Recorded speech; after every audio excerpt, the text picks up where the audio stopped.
up, y'all? It's Treasur Necole, your favorite Scorpio, and we are back. Season 2 of Inside the Chess Podcast. I don't know if y'all heard me for real. Season 2 of Inside the Chess Podcast. Last season we did 7 episodes where it was just me and you were getting to know each other. Me and the audience, we built the trust, we built the love, and all of those things combined brought us right back here. So today I'm excited.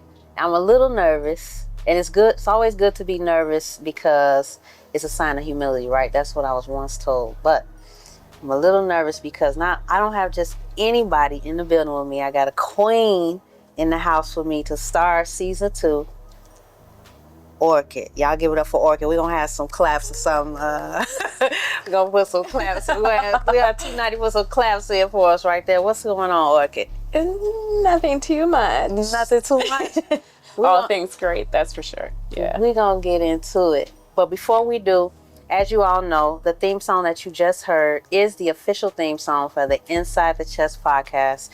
It is available to stream on all platforms, as well as the video being available on YouTube.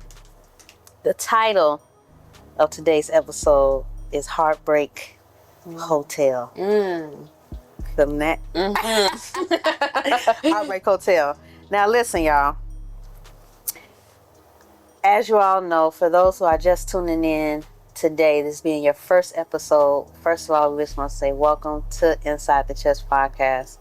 One thing I make special about this podcast is I make it seem like it's not just my show, right? Mm-hmm. So tonight it's our show. You know, it's not even about me or not even all about you. It's about what we can give to the people who can relate. So I think that's what makes this podcast one of the best podcasts streaming right now. I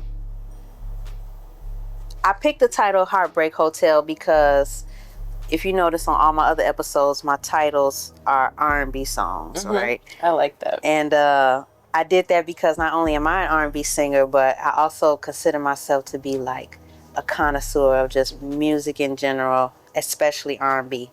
But before we get into that, I want to ask you, in R&B, who is it that you listen to? Like, who on your playlist right now? Ooh, I'm a 90s R&B girl. So I'm everything from like Toni Braxton is like probably like one of my number ones. Yes. And then Donnell Jones is one of my like number one. I was stuck on My Apology for like a really long hot minute. Like stuck. Couldn't move. I like just everything. 112. Who else? Cupid is one of the top songs. I like Peaches. What's the other one? What's the one?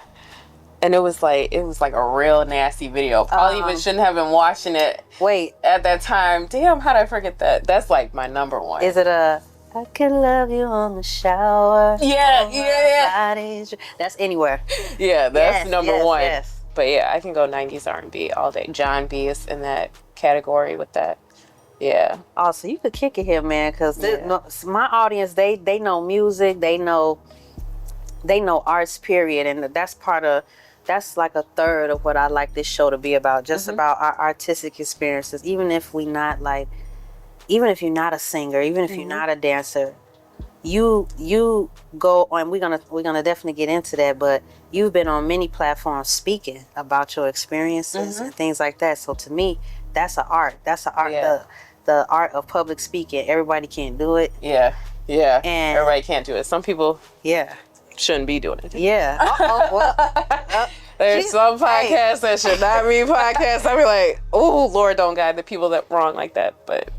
And look, everybody has their, I think between 2024, 2023, 22, these past just few years, everybody has found like their voice. And like you said, some people don't need to bring it down, but that's up to up to them.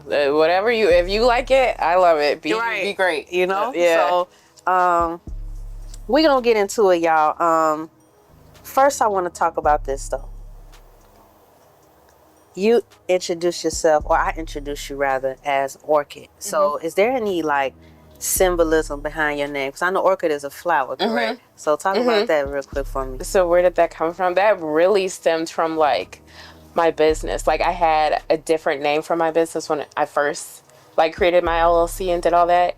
And then like I was like, I don't like it. And then I literally was like writing and I was like asking the universe for like signs of like what I should like name my business. And then I saw this orchid and I kind of like researched orchids. I always loved orchids. And then it just symbolizes like sensuality and femininity and just being like true to yourself and being just organically real. That's what it meant to me. Yeah.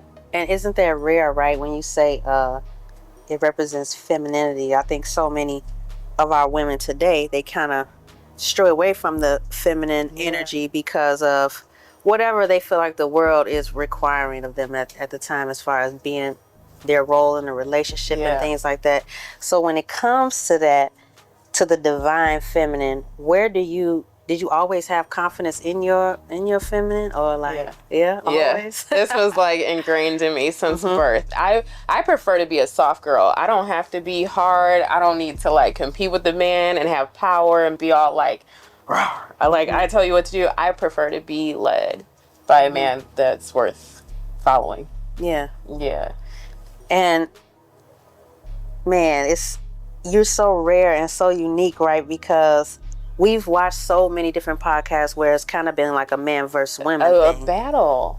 And it's like, even though I think I even said to you off air, I want all my guests for this season to be women, not because I'm against the man, but because I want different women to come on here so that men can get the audience, my male audience can get that female perspective in a safe place where it's not, okay, y'all are doing something wrong, this is how you do it. It's just finger pointing. It's a lot of finger pointing, but really everybody should like put the finger back on themselves, because the way you act is a reflection of how you were like brought up and how you were raised. So like this, you aren't mad at that man, you're mad at the man who might have left you when you were a child, and the strong woman you watched be such a tough woman all this time. But in reality, that's not what women are supposed to do. That's what you were just learned. And that goes into like the heartbreak, right? It goes into the heartbreak. That goes into just the patterns that you find yourself in when you're heartbroken, right? And I think I named this episode Heartbreak Hotel because when I look back at your interviews, and not just because I absolutely love Whitney Houston, right? Number one, amazing. I don't see how she wasn't on my list. I ever heard, right? So, and when I think about the title Heartbreak Hotel, and I go back and I watch some of your viral inside my ITC audience, chessmates, your viral clips. You talk about different aspects of a relationship and the views that you have with men and things like that. And I want to know, because we've all been heartbroken, right? But how did you kind of get through? What are your experiences in heartbreak, and how did you move forward through? I'll say like maybe like for me the greatest heartbreak I think was that fucked up abusive marriage I was in. And the heartbreak wasn't even necessarily for the relationship, because I'm the type like once that shit's over with, I'm gone, I'm out. It was more like the heartbreak for myself that I allowed somebody to treat me that way. And so that's my number one heartbreak. And how do you feel like you move forward through that? Because that's a trauma huge therapy. Is number one. I still see a trauma specialist like every week, and like I did the work. Like I had to put in the work. Like I think people think like sometimes you can go through these life experiences and that's what it is, just life, and like let's just move on, let's just be great. Like no, like sometimes you need to like talk about that and like really stretch it out and see where it's sourced from. And like that's why I believe too, like once I opened up Pandora's box, like a lot of what we experience is because of our childhood and things we tried to mask over or not address. So a lot of that came from a lot of stuff I tried to mask and not address. And then he was the ultimate abuser, the ultimate manipulator, narcissist, still is. Like, I don't know. I mean, it was something else, but going to therapy helped me get through that. Like, therapy. And do you believe that if you hadn't went through that heartbreak, right? Because I know a lot of people will say, well, you don't know love until you've been hurt, right? But I personally don't feel like it's necessary to be, no one deserves to be abused. Nobody in any kind of way, mentally, emotionally, verbally, right? But do you feel like you would have known love as you know it now had you not went through that traumatic experience? No.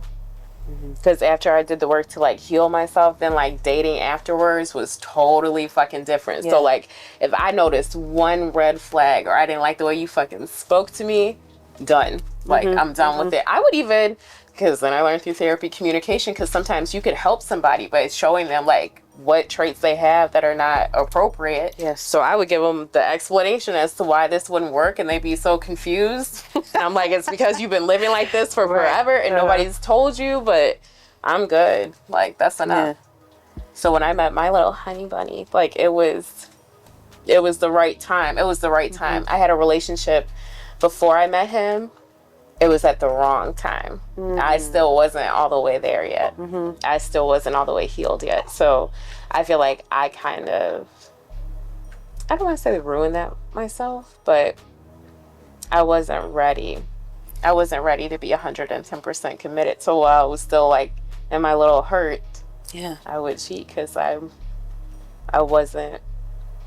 couldn't believe that somebody could love me wholeheartedly for me. But I feel like he taught me that, and he was in my life for that purpose. Like, he loved me for like 100% me. Yeah. No matter what I was doing at the time. And it takes a big person to say, you know, maybe I did ruin that situation, because I know in heartbreak sometimes it's not always the other person breaking our hearts. We can break our own hearts by self-sabotaging and things like that. Oh, that's the word. I hit the nerve. Hey. You hit the word. That's what I did. I sabotaged it myself. I legitimately sabotaged it myself. Like, it was so fucked up. Like, okay, well, I don't know. He can say whatever. God, the universe guided him to look through my phone, but he went through my phone. So, like, I was asleep. He used my face unlock and went through my phone. My phone was so fucked up.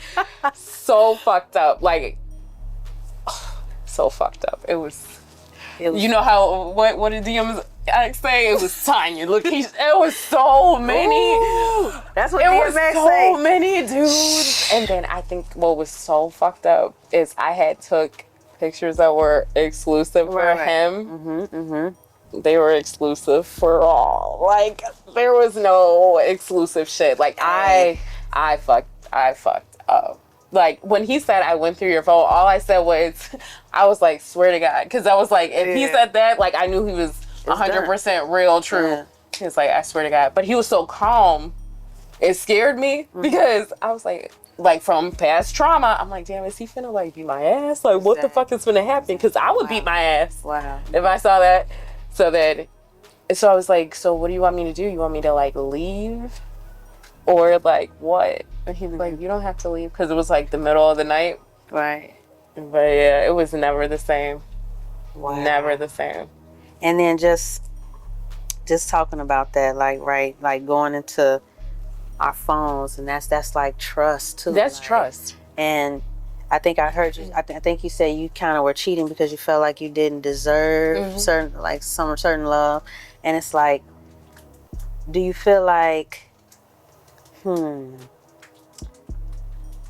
had you been in a place where you did deserve him, that he would still be enough for you? Because I know sometimes there are people that say, oh, I just can't be with one person, right? Because I'm so many different people as it is. It's like I always tell people I think I got about 7 versions of myself. And it's not in a negative way. I think it's 7. I think I have grown to know about 7 versions of myself in different areas and different experiences. And I can say there are certain versions of myself that is maybe in love with someone, or maybe still love someone, or maybe not hate someone, but maybe will never deal with someone, you know. But there's another version of me that, you know, just want to be friends with the person, or just want to, or nothing. So I want to know, like, aura, like with you, do you feel like he would have been enough if you were in a place where you felt deserving? You know, going inside the chest, girl. Damn, that's a deep one. Like, would I have felt that for him? Yeah. Maybe not, because my mind would have been on a different level. Yeah. So either way, I guess, like you talk about the universe, either way, that relationship that was meant to have happened, but it would have ended either way. It was meant to end, and we're still good friends to this day. Like, literally, today we've been talking about his son. I guess he got in trouble at school or whatever. Like, we're cool. There's no beef, no nothing. Like, he talks to me about his relationship now, and I talk to him about mine, and he still tries it from time to time. Hey, buddy. But but it's no beef. But I don't think it would have been. I don't know. I think he was meant to be in my life in that season, in that particular season. He was necessary. Because then after that, I was like, well, let me get myself in position to be deserving of a particular type of love, or to know that I'm worthy of a particular type of love. So I think that faithfulness kind of comes with self-confidence then, right? Yeah, right? Yeah. When I hear you say that, it's like I have to be confident within myself. I have to be confident that someone can love me, I can love myself, so that I won't even feel the need to disrespect someone, because I'm really doing that just in case you don't love me. Those were my wild card. It was like, just in case. Just in case. Because you know what's so fucked up? He went on a cruise for his birthday. And in my mind, because he had this cruise like planned out before we even were together, all that. And like, in my mind, from so much fucking trauma, it was, he's gonna go on this cruise. You think his friends aren't gonna let him fuck a bitch? Like, they're gonna have a bitch waiting for him. Blah, blah, blah, blah, blah. Like, fuck that. So in my mind, I'm thinking, he's already fucking some girl on this cruise. So while he's on this cruise, I can do whatever the fuck I want to do. So it's Tom, Dick, and Harry, and everybody else. So yeah. So then like, so in my mind, when he came back, it was like, I was like, whatever you did, that was your hall pass. Like, you're good. It's okay. And he's like, what do you mean? Like, what did I do? And I'm like, babe, like, it's okay. You don't have to lie. Like, you fucked the girl. Was she pretty? Like, I'm happy for you. Like, good job. And then, when the phone exchange happened on the other end, I was like, wow. Crazy. I am insane. But I will say, in my defense, he did get my ass back after. But did some cheat back? He did a little cheat back. But it was already like dismantled by then. There was nothing that was gonna, I knew it was done at that point. Yeah. So, with all that being said, I do have an audience. I almost forgot. No, I didn't. I'm just playing. I ain't forget y'all here. But I'm just saying this conversation is so in tune and intimate, and just the way that I wanted to bring in season 2. So once again, I do thank you. But chessmates, I want to bring you guys into the conversation, right? I want to know, what does it take for you guys to move forward from your heartbreak? Is it, like we were talking about, the self-confidence, right? Is it you almost sometimes even self-isolation, being alone, not being with anyone? Talk about it. Right? Yeah. Not being with anyone, because sometimes we heal by fucking different people. And then we leave all that pain that energy, all that energy, or you pick up even more fucked up traumas and energies. Exactly. And that's exactly what I did. They enjoyed that then. How long was that? How long was that there? We are not taking out anything. So if we got to make this rated R, whatever we got to do, right? I'm cool with it. Okay, but right, we give all this hurt energy to different people, and then we go back home or wherever we are, and then we like, we're even worse. We're off even worse. So. Because you think, act, speak like whoever you're exchanging energy with. And I always say that, like, sex is a really powerful energy exchange. And I was exchanging energy with people like I shouldn't even have been exchanging energy with. And like, some of them I will say were like amazing and inspirational, but like part of you was like dead too, because then you're like dealing with me, or you're dealing with me, or you have a chick and you're dealing with me, or like you're lying and having to cheat and having to go here, go there. Like, oh, it was so many games. Whew. There was so many games. Man, hey. So many fucking games. Oh my God. You guys are finna take me back to my what the hell days. Like, I'm finna start dropping names again. Listen, we are definitely gonna get into that. We're gonna get into that. We are gonna take a commercial break real quick, because I like to, because we get so deep, I like to give my chess mates a chance to breathe and take it all in, because when we talk about, because really that what we just talked about is like a kind of form a sense of trauma bonding in a way, you know. And what do you say to those people when you're healed and now they have your demons and man, look, we were supposed to take a commercial break, but I want to know when they go off with your demons, it's like now you're dealing with yourself in a way, and you like, fuck, I dropped that off to you. Yeah, that wasn't even fair to you, for real. It wasn't. Or like the anxiousness, I feel like whatever anxiousness I had kind of like went into them, and then they would be like blowing me up and like confused and worried, like, why won't you answer me? Why won't you talk to me? And I'm just like, have you lost your fucking mind? Like, do you know what position you play? Like, stay over there to the side on the baseline. It's like, I had to be real with myself too. Like, I was like an empathetic narcissist. Like, when I went through therapy and really like brought it all out, like I got a little kick out of, like, I don't know how to put it, like just the power I had over men and like what I could manipulate them to do and all this and that. So I had a lot of that in me too. So looking at the people that I laid down with, I wasn't really surprised. Yeah. They were kind of the same. And if they weren't the same, they picked it up. Yeah. Woo. Listen, when we come back, we're going to get more into you, of course, Orchid, flower. We're going to get more into all of that. And, of course, I got a little game for us to play. Okay. So it's gonna be fun. Because you know, when we get deep, we always want to get back up, get back, like to show y'all, you know, we're going to get emotional here, but we're gonna create a relationship of our own just with each other, you know. So we'll be right back after this, guys, on Inside the Chess podcast. Welcome back.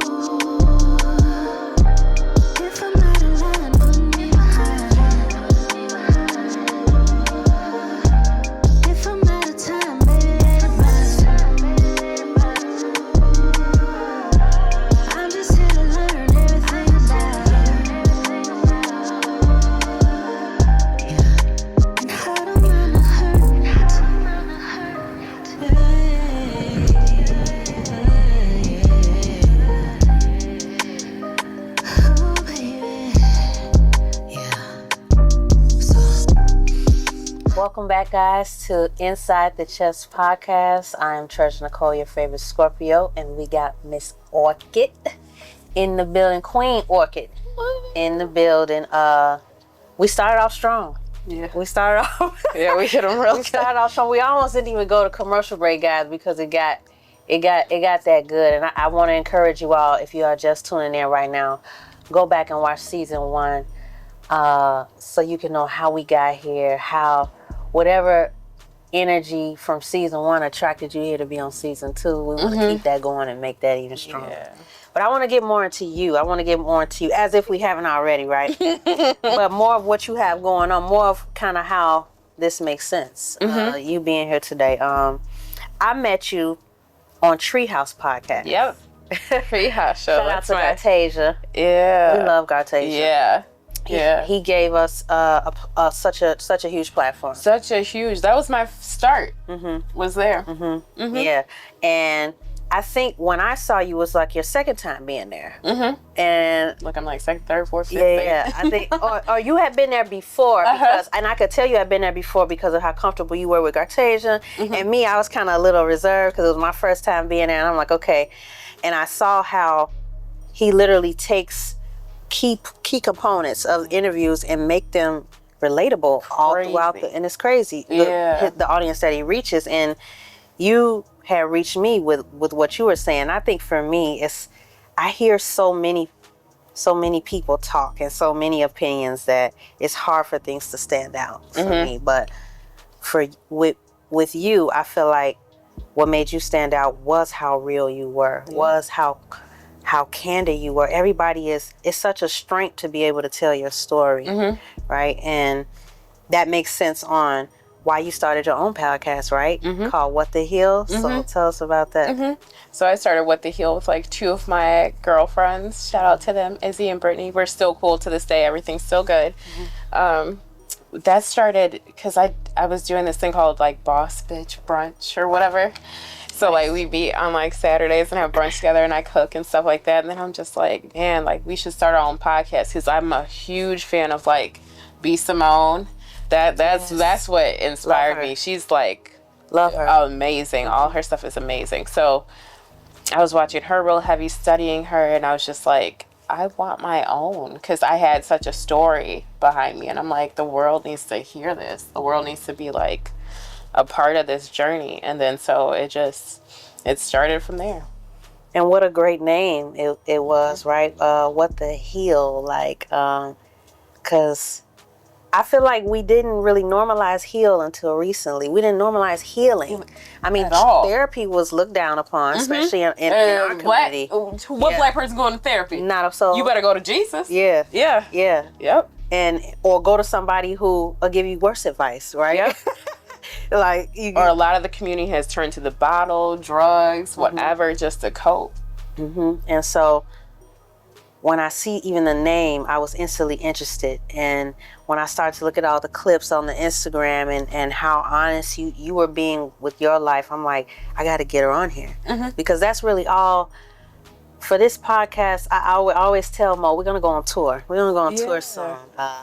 We're going to do a tour, Inside the Chest podcast tour. And we want this to be like your modern day TED Talk. You know, people and the whole audience hearing what we're doing, you know, and just being able to come and see that we all human at the end of the day. You know, whether me or Beyonce, we all human.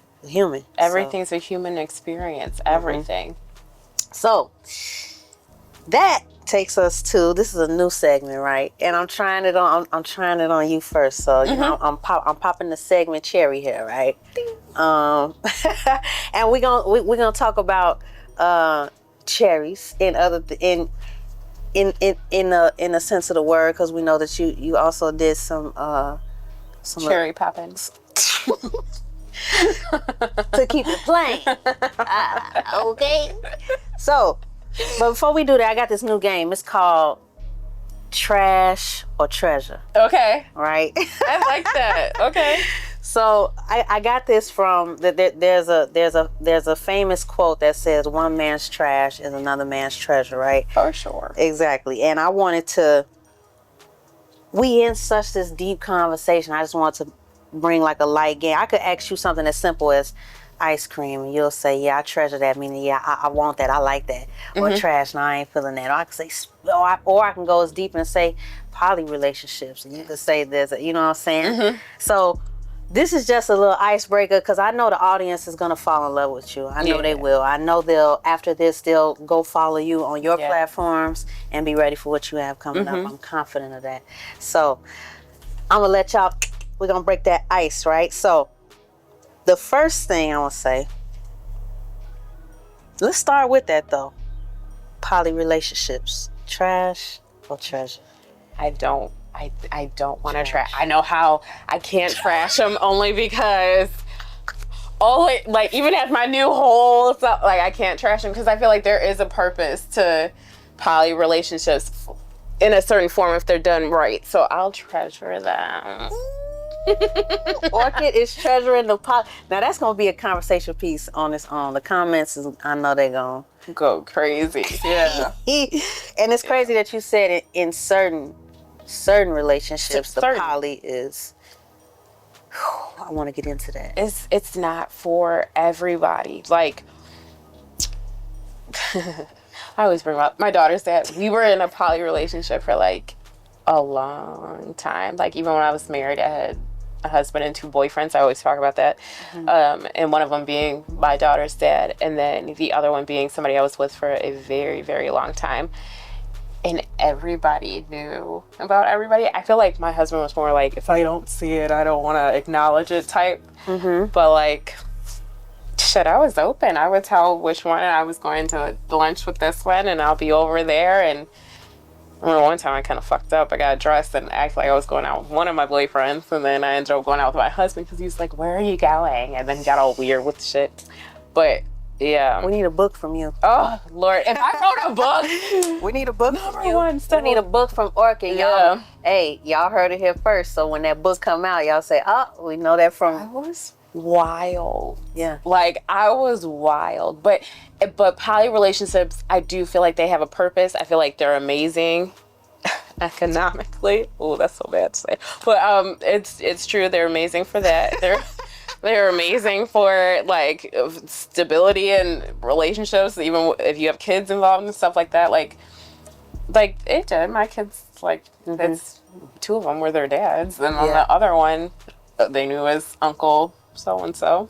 Yeah. And so they were amazing men to not the husband, but the two boyfriends. They were amazing, and they served a purpose at that time, and I learned from that. And I will say, though, it's not for everybody. And you have to be able to, like, navigate through jealousy and, like, competition, and communication is big, number one. And, like, just everybody has to be open. I feel like me and my daughter said we have, like, this crazy, amazing bond that I think will never go away between us. And we're the type... like, we could talk about each other's other person. Like, if he had another girlfriend at the time, like, hey, girl, like, I could go over and meet her. Like, no issues.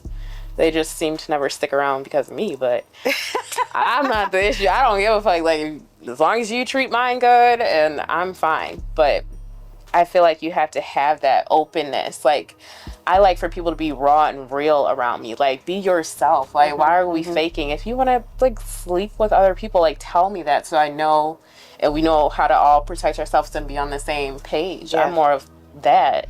So, how did we stumble into it? I don't even know how we, like, opened Pandora's box and we're poly together, but, like, we were just always so cool. It was just, like...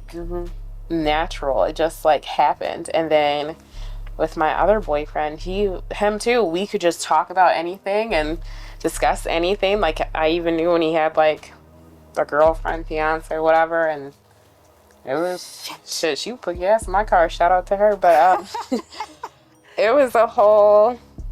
it was crazy. Like, I will tell you, it was crazy being the center of 3 different men. That was insane. But for that period in my life, it made sense. And then I will say, I would go back and swap out that husband, but I wouldn't go back and swap out the other two, because I had amazing times. Like, honestly, they were my, like, escape during a dark ass time. So, like, they were amazing saviors, like, when I was going through a lot of dark shit with his crazy ass. So, like, I appreciate them for what they did do, and it's no negativity. Now, if you ain't ready for poly, I suggest don't do it. Don't subscribe.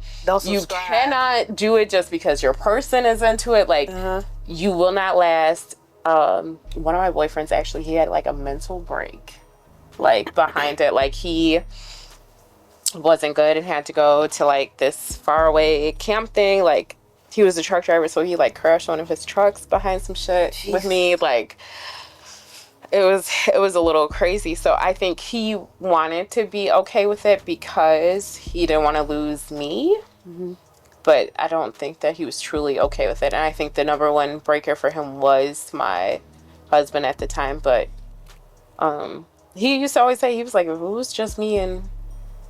Oh, well, D'Angelo, I can say your name. Everybody knows your fucking name. But, like, if it was just me and him, I'd be able to be cool. But, like, both of them are like that. They were like, I don't like your fucking husband. Like, he's crazy. Like, fuck that. But, yeah. You heard it here first. Orchid treasures the poly relationship.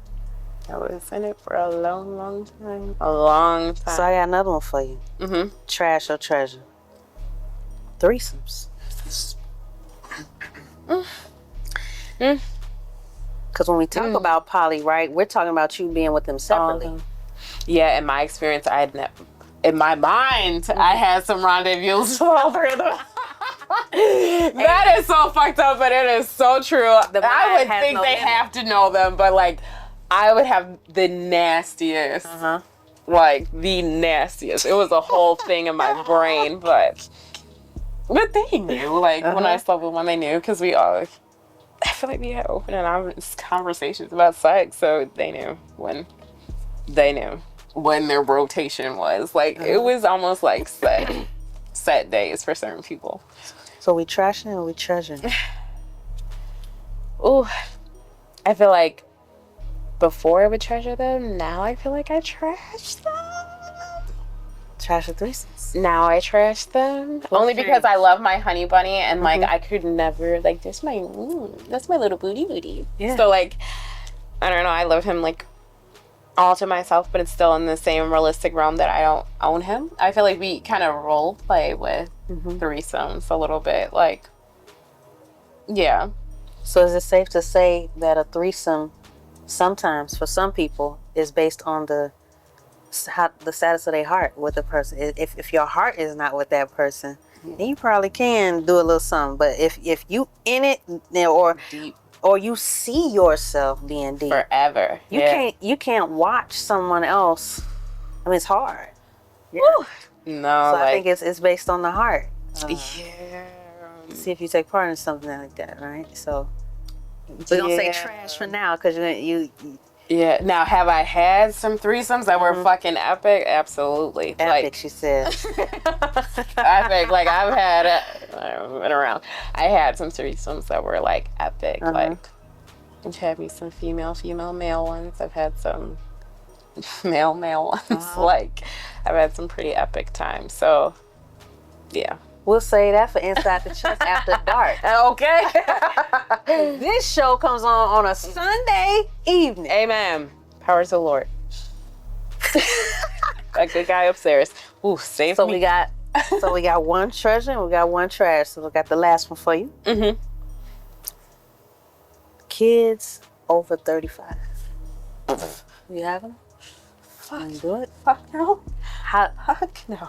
Trash. But if you ain't protecting yourself, how can you guarantee? How can you guarantee it? Oh, so if Lord. It does, yeah, I'm saying kids over 35. Oof. I feel like for some, now I will say if I could go, oh damn, that's fucked up to say. I love my babies to death, no harm. They're here. I love them. Whatever. I never wanted kids. Like I'm the one that got like trapped twice. Yeah. Fucked up. But like, yeah, because my daughter came from me and her dad were breaking up. I went over there to get, when you go there to get your stuff. Oh yeah. I went over there to get my stuff. Yeah. I didn't see none of my stuff, but I saw some dick. And I was like, I need a plan B, and he was just like, like you're good, like you're fine. And then a couple weeks later, I said it as an April Fool's joke, like I'm pregnant. And then like a week later, I'm like, damn, like. Where's my period? Like, don't I get one of those things like every 28 days on the day? Like, and I never got one. So it wasn't really funny. Yeah. But yeah, I never wanted kiddos. But but if I could go back, I would have did it after 30. After 30? I would have did it after 35. Cause like, I don't know. You don't get to, I don't know. I still lived, but like your perception kind of changes. So like, I was like a wild, fun, crazy 20-something. So, yeah, no. But I will say like my kids saved me from myself to some capacity, I guess. Because I couldn't be crazy and wild in front of them. So that kind of like slowed my life down. But, I don't know, because my honey now, like, we've talked about kids, but the man I'm dating now, he's 60. So, like, his daughter's 41.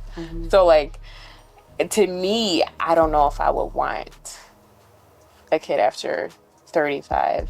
with him only because the realization is, I always tell him, like, God forbid you're going to make me a single mother for the third time. Like, not because you want to. Like, our plan is to get married and whatever, but, like, it would just be, like, God forbid, like, the course of life. Right.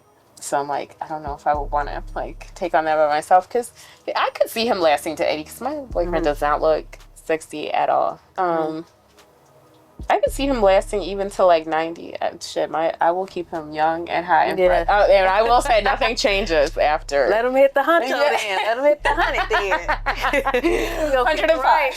You'll keep him right. Yeah, I keep him right every minute of his life. So, I don't know. I kind of feel like maybe we should close that chapter, especially if you're out of the clear. Like, your grandson and my son are the same age. Like, no, I couldn't see myself doing it.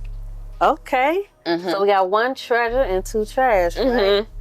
Hey, so audience, chessmates, y'all see the game. Y'all know the game. Listen, what would you guys do in those situations? I want you to put down in the comments, are you trashing or are you treasuring the poly relationship, threesomes, and kids, having kids over the age 35?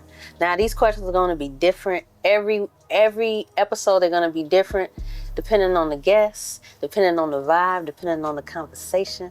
So y'all heard it here first, man. It's Inside the Chess, man. Thank you for playing that game. Thank you for playing. Hey, listen, we learned a lot about you in that one right there. That was more than an icebreaker. I don't even know. That was like a cement breaker. Yeah, that was a cement breaker. We broke it off. And then just going based off of our off-air conversation, I was like, you kind of spoke on your experience in the adult film industry, right? But before we get into that, it's so crazy. There are always so many different stereotypes when it comes to zodiac signs, right? When it comes to the perception of different zodiac signs, because kind of like just off the top of my head, when I hear somebody is a Cancer, I know they're gonna be emotional, they're gonna be crying and cry baby. When somebody hears my sign, they may kind of, which is a Scorpio, they might associate it with like being freaky or being just being sexually aware of what's going on, right? Or whatever the sign may be, right? And so, first of all, we want to know, what is your sign? Your Taurus. sun. Your sun sign. Taurus. Do you know your big 3? No. Find out. I feel like she had broke it down for me at one point, but I don't remember. Find out. Find out. It was. But when she broke it down, it made sense. Yeah, it was interesting to find. At first, I kind of stuck with just kind of knowing my sun sign, which is Scorpio. But then when I started to know like my moon and my rising, it started, especially my rising. I have a Gemini rising, and that made so much sense to me, that with the multiple personality thing, the duality, how you can like switch up. So I think you'll learn a lot. But you say you're a Taurus. Yeah. I'm scared of y'all. Yeah. Both my grandmothers are Tauruses. And they're vibrant women, aren't they? Man. So let's talk about that. When it comes to Taurus, what's your best experience relationship wise? With what sign do you feel? Scorpio. Really? Yeah. Look at that. Scorpio and a Pisces. Water signs. A Scorpio and a Pisces. Like, the Scorpio was like my match. Like, at the time, like, sexually, like 110%. And then Pisces too, that was like my match. Yeah. Like, sexually. Water signs. That's interesting, because Taurus is what is that? It's a damn, you just asked me and I forgot. The audience knows. Earth. We'll figure out. Is it Earth sign? I'm an Earth sign. Yeah? Okay. So it's crazy. With the Scorpio and with the Pisces, and do you kind of take all that in consideration when you go into dating? Like, when you find out your partner's birthday, do you be like, oh yeah, this is gonna be good, or maybe we might have some issues? Damn, I feel like before I used to be like that, and then like now, not so much. It kind of curses it a little bit, right? Yeah, when you kind of like, you put these notions on it that like may not have been true, but now you don't put that out there in the universe, and now it's all fucked up. Yeah, and that's just any form of spirituality is strong, and I've heard you throughout this episode talk about the universe. So how serious do you take your spirituality when it comes to, like you say, the universe and manifesting things? 110%. Like, if you talk negative about yourself, like 9 times out of 10, 10 times out of 10, you're not around me because I can't take that. Like, even if you're going through a moment, you can have a moment. Like, we're human. Like, you're gonna like fall off and feel some type of way. But like, it's how you bounce back. Like, I'll let you vent for a good like 3 to 5.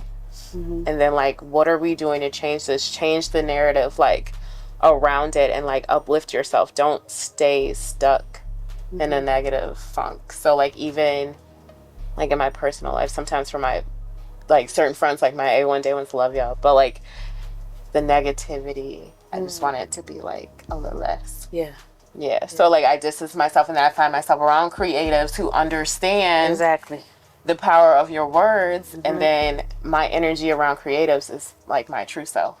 Yeah, and I was gonna say, when we start to change ourselves, those negative people that we having our doubts about, they'll fade away anyway. Fuck away. Because they can't take it. They can't be in that space. Like, and I've noticed that too. Like, I stop explaining myself, right? Ain't no fucking explaining, right? Maybe you don't know by now. Listen, my explanation is my absence, right? That's my explanation. For real. And in that, you can do some self-evaluation, and then maybe we can come back when we, and I cringe sometimes thinking about saying come back. Yeah. Because sometimes you can go back. Certain friendships or certain things, maybe certain misunderstandings, but when it comes to like whatever your non-negotiables are, then it's like, no, we can't go back. So, no, we can't go back. I'm like if you fuck with my money or if you fuck with my man, off yourself. Like, if you, it's man, money, my kids, off yourself. Yeah. Or anybody that's close to me that I care about, we're good. Yeah. We're so good. And then even when it goes into like numerology and stuff, do you kind of get into that a little bit? You know, with the 111s and 333s. Have you been seeing any numbers lately? The most significant number to me was 333, because I lost my mother and my grandmother 3 hours apart, 3 days apart, and they were in the same hospital room, like right before they died. Well, my grandma ended up dying in the room, but like my mom went home on a hospice from that room, and it ended in a 3. So that's always been like a lucky number for me.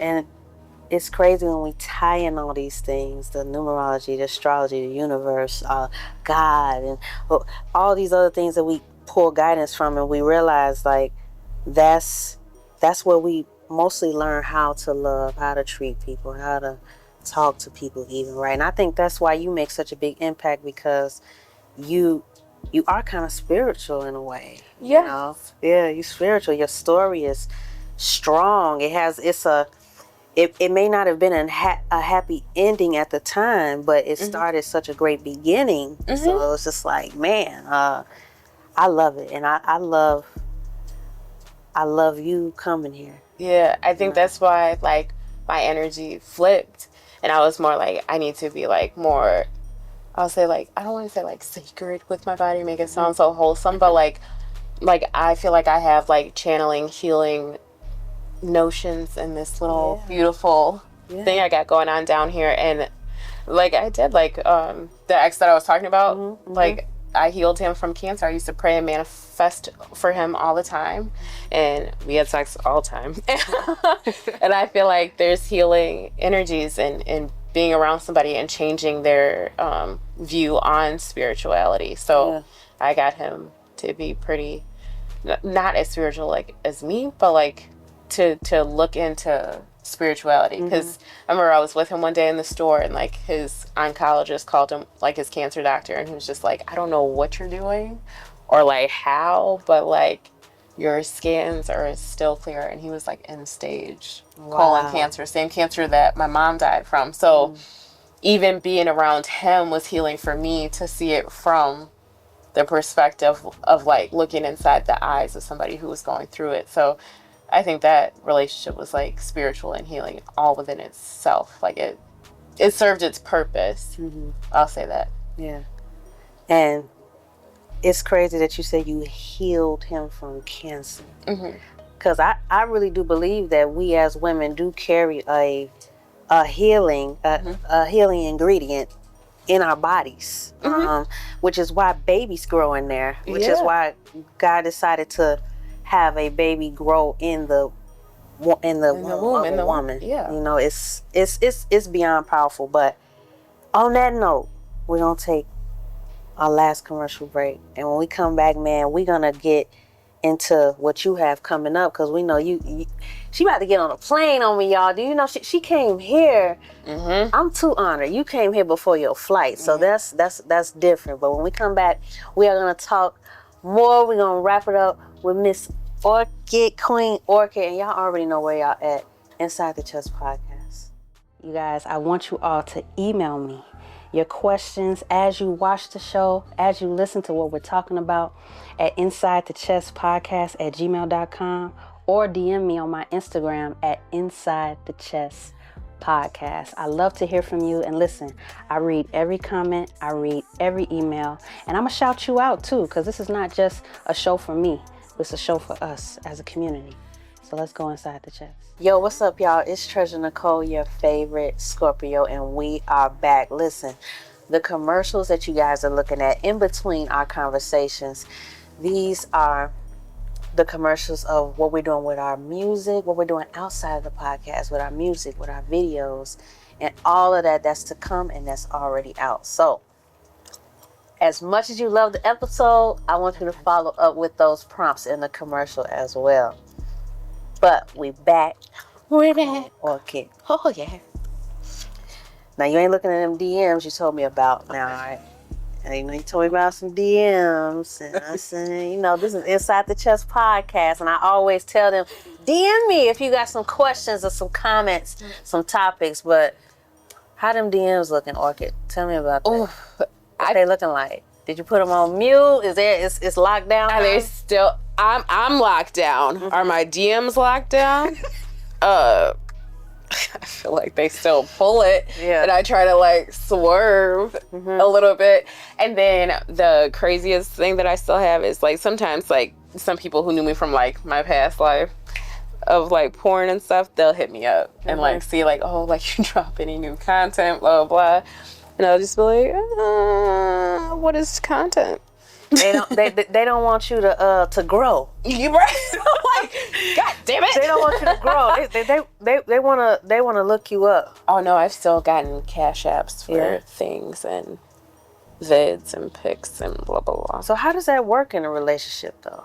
I don't do it in this one now. I'm with a real one now, so I ain't gonna. Yeah. He can, he ain't going. Yeah. But like. Before the relationship I was talking about, I was doing porn when I was with him. Wow. And how did that translate? Did it translate to work for him as well? Like, okay, yeah, my shawty just working, or was it like okay? Yeah, it was work to him too.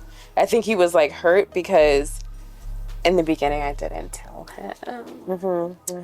But what was so fucked up is like one night we were like having like a little intimate night, and he was like, baby, I want to see like what kind of porn you watch or whatever. And then I was like, okay, like I'll see like what kind of porn you watch, like da da da. And then so my shit just like BDSM, like because from doing porn, I'll tell you like when porn is fake. Like because if people knew what went into like doing porn, like I'm telling you wouldn't watch it. It's so technical. It's not like how people think they fuck and then like 7 minutes later. No, it's like a whole like thing and be like this and arch and that.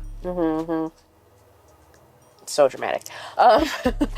But I know the real ones from the fake. I've got a real like scene, but so he showed me one night what he was watching, and it was like one of the producers that I worked with. When I tell you like my soul escaped out of my fucking body and like went to another fucking dimension. He's like, oh, I love this dude. And like, mind you, in my head, I know I got a video dropping with this dude. Like, so it hadn't dropped yet. It hadn't dropped yet. So like, that's what I tell you. Like, if everything you do in the dark will come to fucking light. So like, that's why I prefer to be fucking honest. But like, it was a conversation I wasn't ready to have because I didn't know like we were gonna meet and like fall in love and all that. I thought it was gonna be a one night stand off a great time at Kona Grill. Wow. But like, yeah. So he showed me that. It was the producer. My soul left my fucking body, and then I think it was like a couple days later, the dude had hit me and he was like, I'm finna like drop the video. I'm finna put it on Twitter. Like, can you do a live? Can you do this? And I'm just like, well, this is about the time I need to tell. So I had to tell him, and like I was sick, like crying. I felt so bad.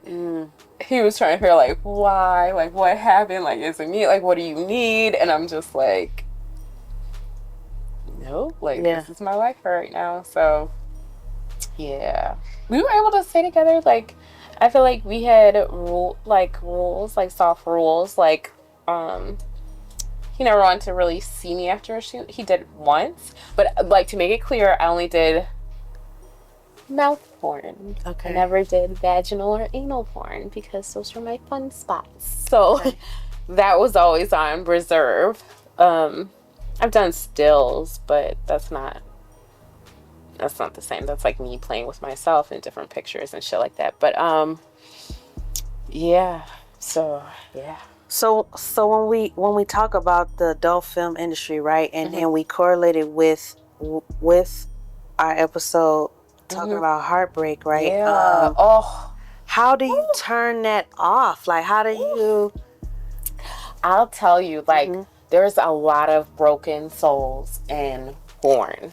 There's also a lot of spiritual, amazing people in porn, but like a majority of it is broken fucking souls. So it's a lot of people who need a lot of deep healing. But to turn it off, what like made me turn it off? What made me turn it off? Have I turned it? I'm just kidding. I've turned it off in the fact that I don't schedule shoots. I don't do anything like that. I don't have OnlyFans anymore. OnlyFans was a great time.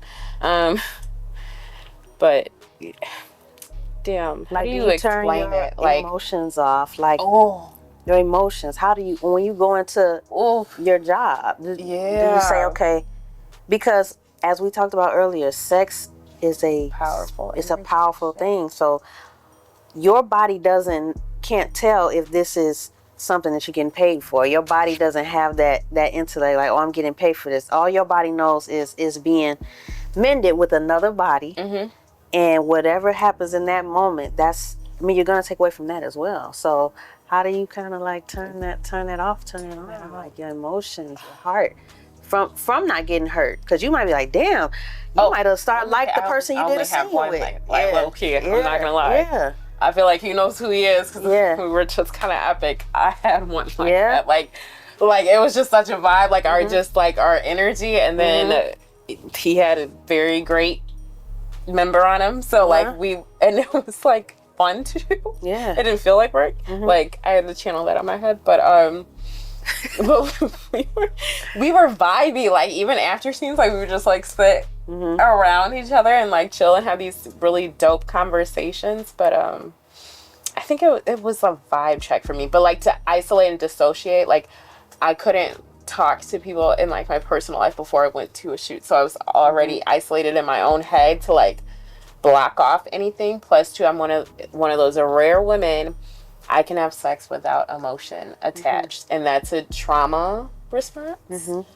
Going through therapy, I figured out, but no, sex won't bond me, and I think that was the greatest killer for like both my baby daddies. They thought I had a kid by them. No, that's not what bonds me. It's the vibe, the energy, the soul. So even in the case where I had a deeper connection with one castmate, it was the energy between us. It wasn't like that was great, but like it was the energy between us that was really dope. But I would always vibe check my like castmates before. Like I had a negative vibe about, and it was proven to be true, but otherwise it had to be such a vibe check. We had to vibe before we ever like even met. Like I met up with one I just kind of talk with him, see it through, and see like how this was going to be set up and how it's going to work. And then he did not pass the vibe check, and I didn't fucking do it. Mm-hmm. So you had to pass the vibe check. Faux show. And it's crazy because, like you said, you're a rare woman who can turn your emotions off during sex, because a lot of women can't do that. A lot of women will think that sex equals love. Like, this man is like fucking the shit out of me. He's so into me. He loves me. No, like that's what men do. Like they're animals. Like they love their prey. Like it's a conquest to them. So I never was ignited by that. Like some people really are dope, and I think I went through a season when I was dating. Sorry, honey, but I was dating before you know that. That I had like some amazing interactions with. Like before I got with my boyfriend, I was dating like this pilot. He was like 63. Like incredible fucking man. Like rocked my little fucking world. Like I think the sex was the bonus to like his energy. Like he taught me a lot, like about investment accounts and things like that. Like shit that I didn't know. Like, and we had some dope ass conversations, and shit, the sex was just like the icing on the cake, because it was just like our energy was so just rare and calm and fun and exclusive. So yeah, it's a vibe thing. And I want to kind of invite my audience into this, right? When you talk about turning your emotions off during sex, chestmates, I want to know, specifically for women, but men, you can answer this too. How many of you all can turn your emotions off? What percentage do we think? Because I can say probably all men can turn their emotions off. 100%. All of them. 100%. But they fall victim if they sit around you too long, and your energy is dope. That's why they be like, how could you leave your wife of 27 years for this? What was the energy like between those? True. But and because it's so rare for women, like it may be 90% for men, 10% for women, whatever the case may be. That's why when we cheat, it'd be emotional for women. It'd be more emotional for the man you cheated on, because your the man will leave before your body will. My mind always left before my body. Yeah. And that's, I always say, women always got a plan. Ours should be planned out. Little Jimmy, he done been in the back. Like, he done been right there. Like, he done been somewhere. Yeah. I'm going to break up with you tomorrow. But that means we had already planned. Of breaking up with you, like maybe 1, 2 months, 3 months. There could be however long it takes for us to figure out the next move, right? And that's just the female nature. But with you saying you only did mouth porn, right?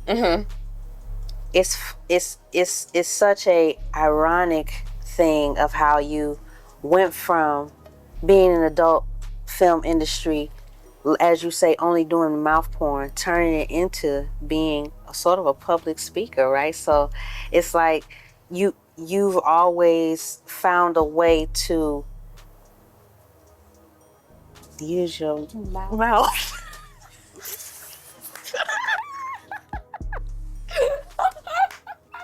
This is a powerful thing. Yo, and let me say, everybody ain't got a lot to say. No. And when they do have something to say, it don't mean nothing. So look. I knew I was like gifted before I even started porn. That's why I think it was so like lucrative for me. Like super lucrative. And with that, I know you done broke a lot of hearts with the things that you said to certain people. I can already tell that you definitely found a way to navigate through your words, and like you said, you called yourself an empathic narcissist. Empathetic narcissist.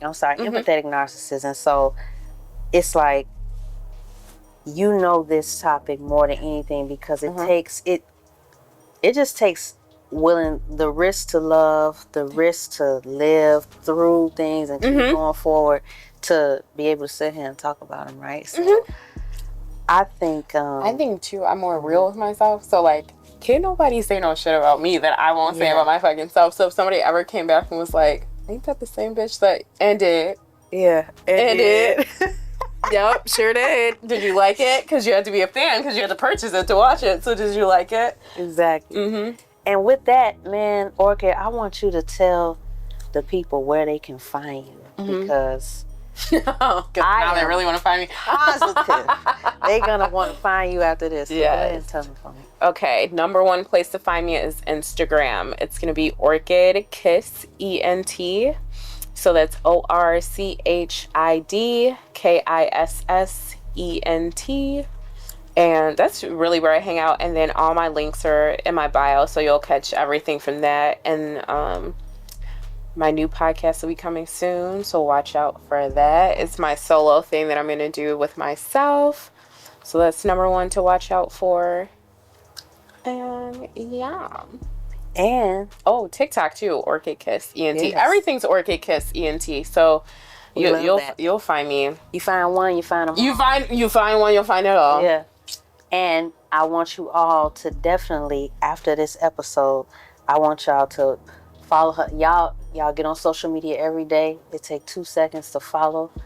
And I promise you won't be regret entertained. You won't, because I am so happy you were my first guest. You don't even understand. Like you say, the universe seriously did put this in place. Yes. And that's why you asked me. It was like a no-brainer, because I was trying to figure out like how it was gonna like jump back in, like it's like double dutch. Because I took a little time off. I feel like I just was on my like little healing, getting it together journey, and being focused in my little relationship and stuff. Yeah. And then I was ready to like dive back in, because podcasting is my soul. Like even in the work that I do outside of podcasting, like it's my soul. So yeah, we love that you came here and use your mouth to speak to us. Yeah. I'm always using my mouth. No, that was the funniest thing ever. I want you to know for real. My mouth is a very great place to be. Man, we love you, Orchid. I love you too. Thank you. I love all of you. Thank you for coming to Inside the Chess Podcast. This is Treasur Necole, your favorite Scorpio chessmates. She's in now. She's with us now. Yeah. Treat her nice, talk to her nice. And we all know that we respect each other in this arena, so you don't have nothing to worry about over here. Nothing at all. Nor would nothing that you say about me offend me. Like, if you did have something to say, the fucks to give. So are so short. You could never.